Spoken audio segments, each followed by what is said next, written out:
तो hey guys मुझे स्वागत करुँ मोर गोटे फास्ट ब्लॉग को। तो अभी देखिपे टाइम हो जाए 6:43।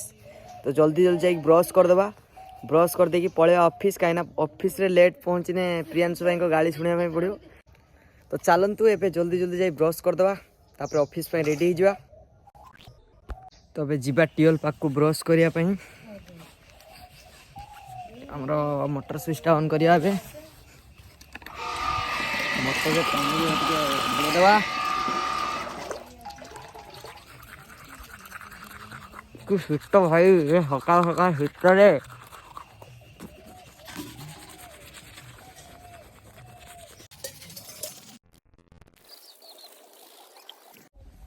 तो मु पूरा ऑफिस पे रेडी है जीवा गाड़ी बाहर करिया और बहुत किसी 10-50 झड़ेगी पलैबा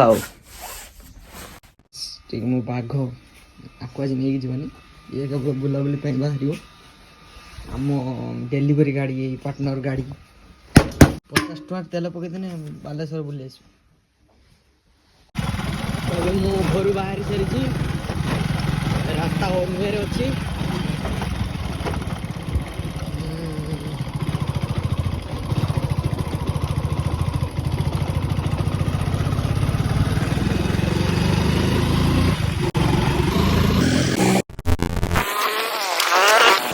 जाऊ हम नाड़ुआ सांग देखा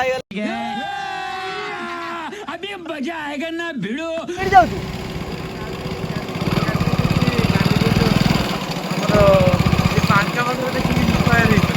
तू के जाऊ देख आम सांग पाठ पढ़ु ये गोटे देखा सी भी दी पटर दी जन घुसर नहीं जाऊ कौन करी भाई कौन सांग एका छाड़ दी पड़े। तू समझा? हाँ नहीं तू समझा नहीं। एटा हम ऑफिस साप देखी पारे साप नाल भितर साप स्विंग कर चलत भीतर को जावा गाड़ी चाबी ऑफ कर देना गाड़ी खियाला बाहर चलत ऑफिस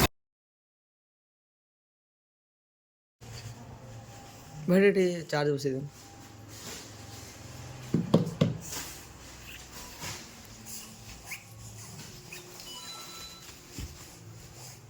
तो अबे मु ऑफिस सारे पहुंच सारी पार्सल सब सॉर्टिंग ही अछि आज्ञा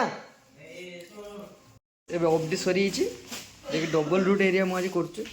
तो गुटे पटे अछि मो एरिया जे कि कंसेमला साइड आ गुटे पटे अछि सोईपुर सारगा से पटे जे कि हम अमित साणी वो छुटर अछि ना ये मो पार्टनर हाय कर दियो आ ये तो साणा साहू बाबू बहुत बदमाश खाली पैसा पत्र डील हो सी ऑन स्क्रीन आसीनी हम इंस्टा हीरो चॉकलेट हीरो ठाई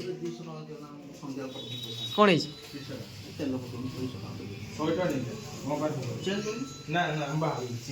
पैसा भाई मत दियो ना गोटे 100 टଙ୍କା चल निकल दोस्त बेकारी नहीं है अपन बहुत पैसा है अपने पास।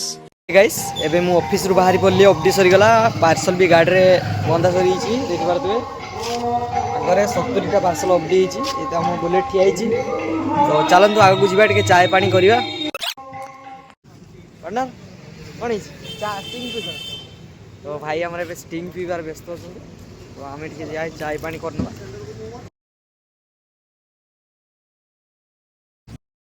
तो हे गाइस मु पूरा ऑफिस रु काम सारी आसी पूरा थका होता मुझे शुई पड़ी।